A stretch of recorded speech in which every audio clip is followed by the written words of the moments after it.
कहीं दिल ना लगाना, नहीं तो पड़ेगा तुमको आंसू बहाना। प्रभु के सिवा कहीं दिल ना लगाना, प्रभु के सिवा कहीं दिल ना लगाना, प्रभु के सिवा कहीं दिल ना लगाना, प्रभु के सिवा कहीं दिल ना लगाना। भगवान को अगर दिमाग से आप चाहोगे, दौलत से चाहोगे, ज्ञान से चाहोगे, कभी सफलता नहीं मिलने वाली है। भगवान को दिल से चाहिए। महाराज आप हमें माने चाहे ना माने, हम तो आपके ही हैं, आपके सिवा मेरा और है ही कौन। हम तो आपकी शरणागत हैं। भगवान जरूर कृपा करेंगे। वो जहां दिमाग लगाया कभी भगवान मिलने वाले नहीं है। सुदामा जी तुरंत जैसे भगवान का नाम बताते हैं, इधर से उधर पहुंच जाते हैं। मील दो मील सुदामा जी चले, मूर्छित होकर के गिर पड़े, शरीर में कोई ताकत नहीं। रोने लगे, प्रभु हम तो चल करके तुम्हारे शरण में आना चाहते थे, लेकिन जीव की इतनी सामर्थ्यता नहीं है कि वो अपने आप भगवान की शरण तक पहुंच जाए। जीव तभी भगवान की शरण में पहुंच पाएगा जब भगवान उसको स्वीकार कर दे। प्रभु कृपा कर दो, प्रभु अपनी शरण में हमको भी ले लो, प्रभु हमको भी स्वीकार कर लो।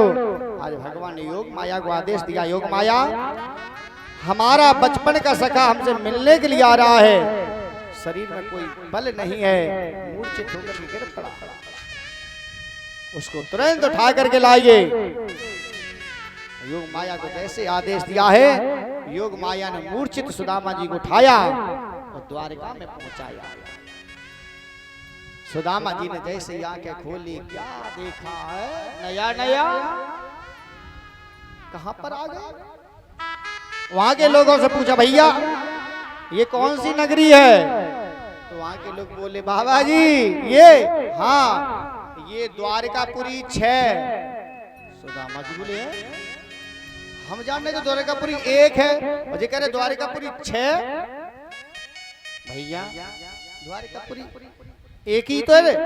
हाँ एक ही है, तो ये आपको बोले द्वारकापुरी 6। वहां के लोग ने कहा, बाबा जी ये गुजरात की भाषा है, अगर आप गुजरात में जाएंगे ना तो वहां पर हर बात में लोग लगाएंगे द्वारकापुरी 6 एक ही है ना। हाँ कहां पर जाना है? हमको द्वारकाधीश से मिलना था। कौन सा महल है उनका? उसी समय पर लोगों ने कहा, बाबा जी सामने सुंदर महल दिखाई पड़ रहा है, यही तो द्वारकाधीश का महल है, चले जाओ ना। सुदामा जी जैसे चलना चाहते हैं और जैसे प्रवेश करना चाहते हैं महल में, द्वारपालों ने दीनहीन दशा को देखा, द्वारपालों ने रोक दिया है। बाबा जी कहाँ चले जा रहे हो?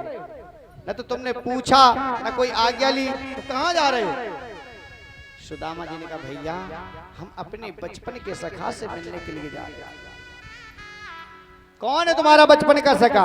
अरे वो कन्हैया है ना, वो द्वारकाधीश मेरे बचपन का सखा है।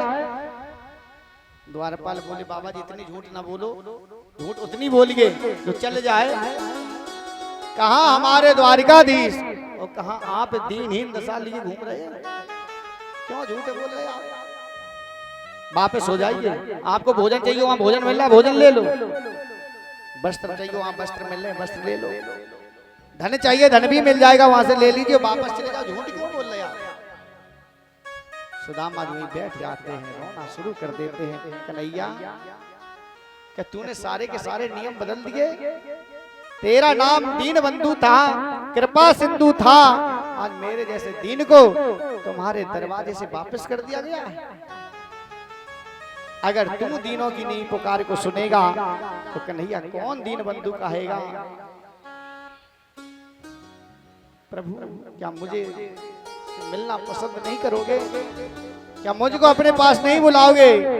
ये कह करके आज सुदामा जी बैठ करके रोना शुरू कर देते हैं। द्वारपालों ने जैसे सुदामा जी को रोते हुए देखा, उसी समय पर द्वारपाल बोले, बाबा जी तुम रो क्यों रहे हो? तुमको भोजन चाहिए, भोजन ले लीजिए, वस्त्र चाहिए, वस्त्र ले लीजिए, रो क्यों रहे हो? सुदामा जी बोले भैया हम वस्त्र लेने के लिए नहीं आए हैं, हम भोजन लेने के लिए नहीं आए हैं, हम अपने बचपन के सखा से मिलने के लिए आए हैं, कि हमको मिलने नहीं दोगे? द्वारपाल बोले बाबा जी अगर बचपन के सखा से मिलना चाहते हो ऐसे तो नहीं मिल पाओगे, आप मुझे अपना परिचय बता दीजिए, हम परिचय बता देंगे महाराज को, अगर आज्ञा मिल जाएगी तब तो आप प्रवेश कर पाएंगे, अगर आज्ञा नहीं मिली तो आपको वापस जाना पड़ेगा। क्या आपका परिचय बताओ ना। सुदामा जी ने कहा भैया उस कन्हैया से कह देना कि बचपन के सखा सुदामा भैया आए हैं मिलने के लिए, सुदामा भैया आए हैं मिलने के लिए। और जैसे ये कहा द्वारपाल तुरंत गया द्वारकाधीश के पास, महाराज की जय हो, महाराज की जय हो, बताओ क्या संदेशा लेकर के आए? द्वारकाधीश आपसे मिलने वाला कोई दरवाजे पर बैठा बैठा रो रहा है, तो आपसे ही मिलना चाहता है। कन्हैया ने कहा वो कौन है, कहां से आया है, कैसा है, उसका नाम क्या है? द्वारपाल ने कहा महाराज ये मत पूछिए वो कैसा है, बहुत दीनहीन हालत में है महाराज। शीश पगा न झगा तन पे, जान को आए बसो के ही ग्राम, धोती फटी सिलटी दुपटी, पाहन उपान नहीं की नहीं श्याम, द्वार खड़ो ध्वज दीखी रहो, चकिता शोभ सुधा अभिरामा, पूछत दीन दयाल को धाम, बतावत अपनो नामे सुदामा। महाराज बहुत दीनहीन है, नंगे पैर है, सर ढकने के लिए पगड़ी नहीं है, शरीर पर कोई वस्त्र नहीं है, केवल यज्ञोपवीत पड़ा हुआ है, मस्तक में चंदन लगा है, देखने में वो ब्राह्मण लग रहा है। मैंने उससे नाम पूछा, उसने अपना नाम बताया, बतावत अपनो नामे सुदामा। भगवान ने जैसे सुदामा जी का नाम सुना, सुदामा सुदामा, हाँ महाराज। भगवान एकदम पागल के समान भागना शुरू कर देते हैं, भैया भैया भैया। सुना सुदामा नाम जब, भूल गए सब काम, शौक सैया को त्याग कर, भाग पड़े घनश्याम। तुरंत सिंहासन को छोड़ दिया है, नंगे पैर ही भगवान ने दौड़ना शुरू कर दिया। तुरंत सुदामा भैया को गले से लगाया है, लिपटा करके गले से आज सिंहासन पर स्वयं सुदामा भैया को बैठाया है, स्वयं नीचे बैठ जाते हैं। दीनहीन दशा को देख करके फूट फूट करके रोने लगे, चरणों को दबाना शुरू कर दिया, और चरणों को दबाते दबाते जब तलवों पर हाथ पहुंचे हैं तो सुदामा भैया की बीमारी फटी हुई थी, अनेक कंटक लगे हुए थे। आज कन्हैया कंटकों को नाखूनों से पकड़ पकड़ करके निकालना चाहते हैं, जब नाखूनों से वो कंटक नहीं निकल पा रहे हैं तो कन्हैया अपने दांतों से पकड़ पकड़ करके कंटकों को निकाल रहे, फूट फूट करके रो रहे। रुक्मणी मैया ने देखा जी इनको हो क्या गया, आज तक मेरे द्वारकाधीश हमारे सामने कभी किसी के सामने फूट फूट करके नहीं रोए हैं, आज इनके सामने फूट फूट करके क्यों रो रहे हैं? हमको लग रहा कोई विशेष अतिथि आया हुआ है, चलो इनके चरणों को धुल लिया जाए। तुरंत रुक्मणी मैया सोने के कलश में गंगा जल लेकर के आई। महाराज ये कौन है, लो ये गंगा जल, इनके चरणों को धुल लीजिए। भगवान ने कहा रुक्मणी तुम जान नहीं पा रही है कौन है, ये ब्राह्मण देवता, और ब्राह्मण देवता के चरण ये गंगा जल से धोना उचित नहीं होगा। क्यों? गंगा जी हमारे बाएं पैर के अंगूठे से निकली हैं, उस जल से इनके पैर कैसे धुले जाएंगे? उचित नहीं होगा। पानी परात को हाथ छुओ नहीं, नैनन के जल सो पगे धोए। भगवान इतने रोए हैं कि भगवान ने अपने आंसुओं से सुदामा जी के चरणों को धुल दिया। भगवान ने विचार किया है कितनी दीनहीन दशा है, चल करके आए हैं, बहुत थक चुके होंगे, तो इनके पैरों को अगर हम आंसुओं से धुलेंगे तो थकान दूर हो जाएगी। आप लोग अनुभव करना, हम आप तीर्थों में भ्रमण करके घर पर आते हैं ना, पैर थक जाते हैं तो क्या करते हैं, घर पर आकर के हल्का सा गुनगुना पानी करवाते हैं, उसमें थोड़ा सा नमक डलवाते हैं, उससे फिर अपने पैरों को धुलते हैं तो थकान बहुत जल्दी खत्म हो जाती है। कन्हैया ने यही विचार किया, जो आंसू होता है वो थोड़ा गर्म भी होता है और जो आंसू होता है वो थोड़ा खारा भी होता है। इससे जब पैरों को धुलेंगे तो मेरे सुदामा भैया के पैरों की थकान दूर हो जाएगी। इसलिए भगवान इतने रोए। पानी परात को हाथे छुओ नहीं, नैनन के जल सो पगे धोए। फूट फूट करके भगवान रो रहे। सुदामा जी ने जब ये हालत देखी, सुदामा जी बोले मुझे तो ये लग रहा है कन्हैया ने मुझे ठीक से पहचान नहीं पाया, इसलिए रो रहा है। मैंने इसके साथ में कोई ऐसा अच्छा व्यवहार नहीं किया था, इस तरह से मेरे पैरों को पकड़ करके रो रहा है। हमको ये लग रहा है किसी और के धोखे में मेरे पैरों को पकड़ पकड़ करके रो रहा है। अगर कहीं इसने पहचान लिया कि वही सुदामा है, आगे चना गुरु मात दिए, लय तुम चाव हमें नहीं दी दे, तो कहीं अभी धक्का दे करके ना भगा दे। सुदामा जी भयभीत हो रहे। भगवान ने सुदामा जी के भाव को समझ लिया। भगवान ने कहा सुदामा भैया, हाँ कन्हैया, जब हम आप छोटे छोटे थे तो उज्जैन नगरी में सांदीपन गुरु के यहाँ विद्यार्जन करते थे। सुदामा जी बोले पहचान रहा है, धक्का देकर के भगाएगा।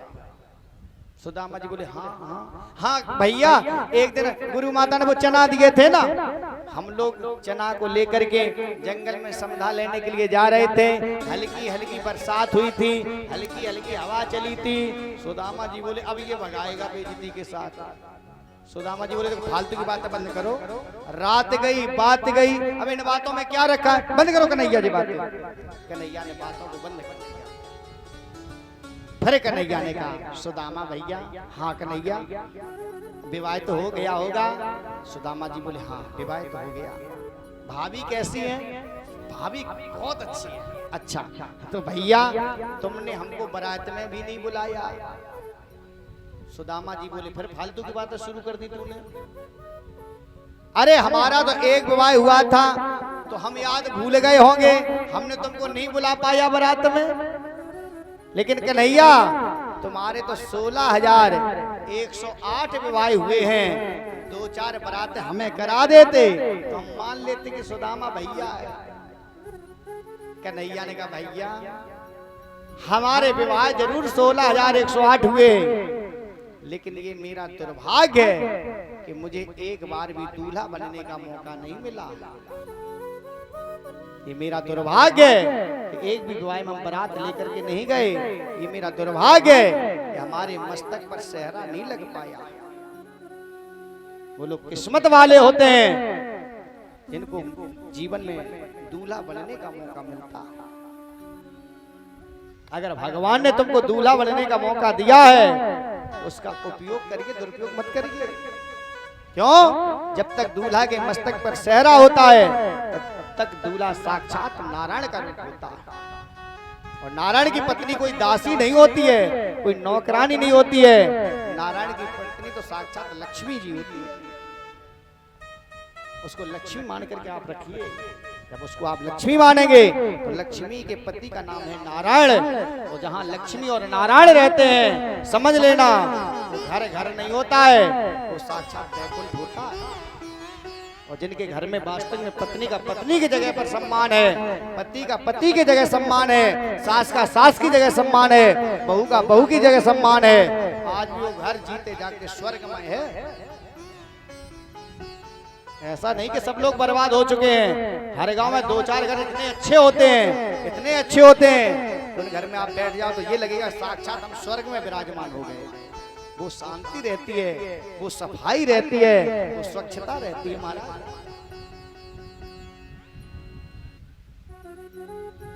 सुदामा भैया बोले कन्हैया तो कोई तुम्हारा दोष नहीं है, जब तू ही दूल्हा बन करके नहीं गया, जब तू ही बारात लेकर के नहीं गया तो कहां से तू मुझे बारात में बुलाएगा। और बताओ, सुदामा जी बोले और तो सब ठीक है, लेकिन हमको ये लग रहा है ये फालतू की बातें खूब कर रहा है, लेकिन इसने अभी तक ये नहीं पूछा है कि घर में बस्ता भांगे तो कुछ ले ले और दे दे कुछ है? ये नहीं पूछने वाला है। भगवान ने तुरंत कुबेर जी को बुलाया है, विश्वकर्मा जी को बुलाया है और कहा कुबेर जी जितनी सुंदर व्यवस्था इस द्वारकापुरी में है, जाइए सुंदर सुदामापुरी की तैयारी करिए, ऐसी व्यवस्था वहां पर भी होनी चाहिए। कुबेर जी ने विश्वकर्मा जी ने मिलकर के सुंदर सुदामापुरी का निर्माण किया है। उसके बाद में अब कन्हैया ने कहा भैया एक बात बताओ, मेरी भाभी ने मेरे लिए कुछ खाने के लिए भेजा या नहीं भेजा, सही सी बताना। अब सुदामा जी संकोच कर रहे हैं, इतना बड़ा आदमी इसके सामने कैसे हम इस टूटे हुए चावल पुराने वस्त्र की पोटली को रख दें, बड़ी शर्म लग रही है ना। पोटली को छुपाने का प्रयास करते हैं। कन्हैया ने कहा भैया ये अपराध मत कर लेना, एक बार तुमने चना चुरा करके चबाए तो तुमको दरिद्री होना पड़ा, अब क्या चावल चुरा करके कोड़ी होना चाहते हो। भगवान बातचीत करते करते एकदम झपट्टा मार देते हैं। पुराने वस्त्र की पोटली थी, आज पोटली तुरंत फट जाती है। कन्हैया ने एक मुट्ठी, 2 मुट्ठी, तीसरी मुट्ठी चावल जैसे ग्रहण करनी चाहिए, रुक्मिणी ने तुरंत हाथ को पकड़ लिया। हे द्वारिकाधीश क्या करना चाहते हो, ये ब्राह्मण देवता हैं, ज्यादा सहाय मत हो जाओ। क्या भूल गए ब्राह्मणों को, ये वही ब्राह्मण देवता है जिस ब्राह्मण भृगु ने तुम्हारे वक्ष स्थल पर चरण का प्रहार किया था। आप लोग देखेंगे अगर आप लोग घर में लड्डू गोपाल की सेवा कर रहे होंगे ना, तो लड्डू गोपाल के वक्ष स्थल पर छाती पर एक चरण चिन्ह छपा होता है। ये भृगु जी ने चरण का प्रहार किया था, वही चरण छुपा। जैसे रुक्मिणी ने कहा, कन्हैया को क्रोध आ गया, रुक्मिणी तू क्या कह रही है, वही ब्राह्मण देवता है, तू ठीक से नहीं पहचान पाई ये कौन ब्राह्मण देवता है। मैं बता रहा हूँ कि ये वही ब्राह्मण देवता है कि जिनकी कृपा से तू आज हमारे पास महारानी बनी हुई खड़ी है। तेरा विवाह तो शिशुपाल के साथ होने के लिए तैयारी में चल रही थी, तब तू फूट फूट करके रो रही थी, ब्राह्मण देवता हमको बचा लो, हमको बचा लो। तब ब्राह्मण देवता को दया आई थी और उन्होंने पत्र मेरे पास पहुंचाया था, तब जाकर के मैंने तुझे स्वीकार किया था और तूने ब्राह्मण के उपकार को भुला दिया। जैसे भगवान के क्रोध को देखा है, रुक्मिणी मैया तुरंत शांत हो जाती है। प्रभु मैंने इसलिए तुम्हारी कलाई को नहीं पकड़ा था कि सब कुछ ना लुटा दो, मैंने इसलिए कलाई को पकड़ा था प्रभु कि ब्राह्मण के हाथ से जो भी मिलता है वो प्रसाद नहीं, वो महाप्रसाद होता। अरे थोड़ा थोड़ा हम लोगों को भी अगर प्रसाद मिल जाएगा तो हम लोगों का भी जीवन धन्य हो जाएगा, इसलिए मैंने आपकी कलाई को पकड़ा। भगवान का क्रोध शांत हो जाता है और उसी समय पर सभी रानियों ने थोड़े थोड़े अक्षतों को ग्रहण किया है। आज भी नियम चल रहा है, जब सुदामा जब की कथा होती है तो आज भी अक्षत चढ़ाई जाते हैं। अक्षत का मतलब जानते हैं आप लोग, जिसकी कभी क्षति नहीं होती है उसे कहते हैं अक्षत।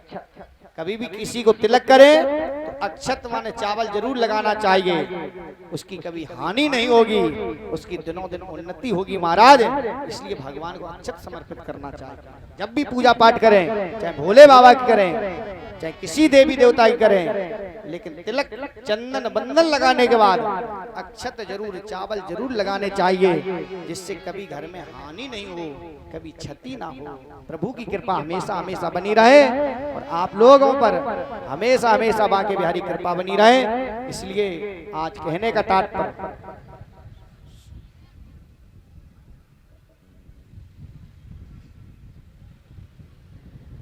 सुदामा जी ने कुछ भी नहीं मांगा है, लेकिन भगवान ने सब कुछ दिया। अरे मांगना क्या उनसे, वो तो सब कुछ जानते हैं, वो सब जानते हैं। वो भगवान जब देते हैं तो छप्पर फाड़ के देते हैं। सुदामा जी विचार करने लगे, 4 मुट्ठी चावल मांग करके लाया था, वो भी ये चबा करके बैठ गया है, ये मुझे क्या देगा, ये मुझे कुछ भी नहीं दे सकता है। श्री राधे।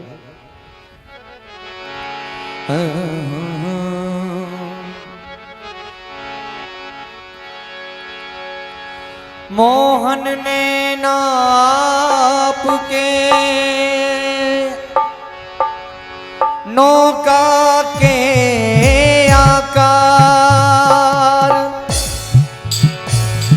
जो जमीन में बस गए वो जन है गए पार। आपिया नैनन में पलक ढाप तो हिलूं, नाम देखूं गैर को ना तो है देखन दूं। तुझे देख के दिल भरता ही नहीं,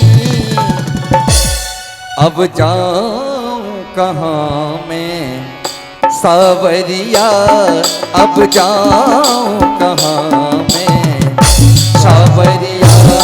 तुझे देख के दिल भरता ही नहीं, अब जाऊं कहाँ मैं सावरिया, अब जाऊं कहाँ मैं सावरिया।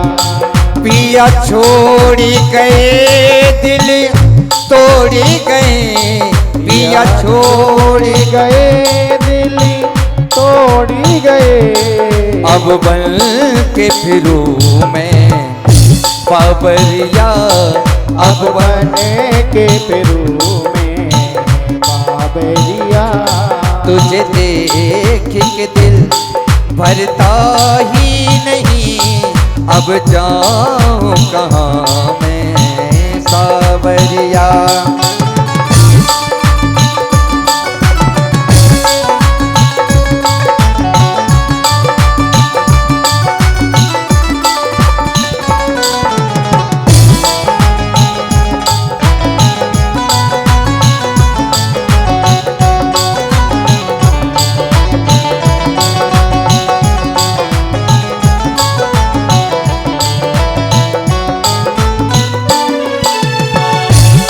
तिरछी चितवन बाकी है अदा, तेरे नैन कटीले कजरा रे।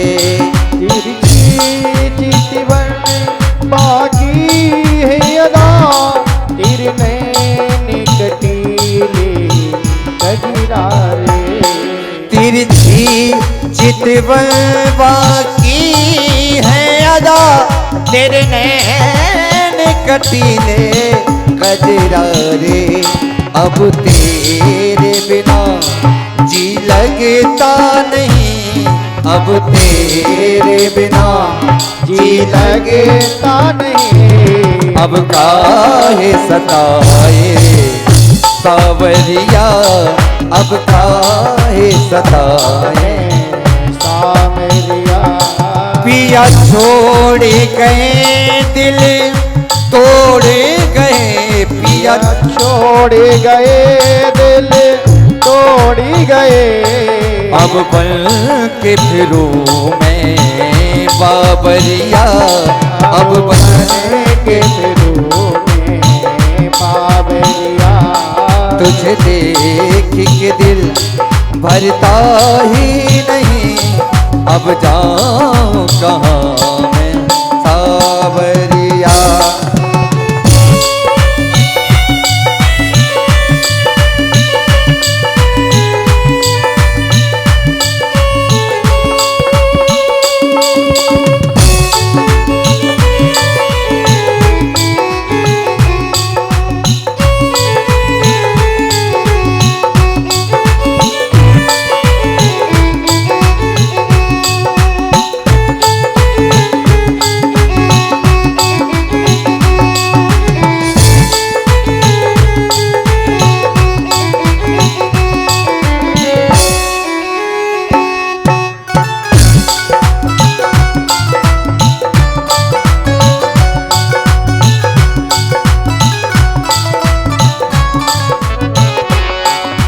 और मुरली की मीठी तानों पर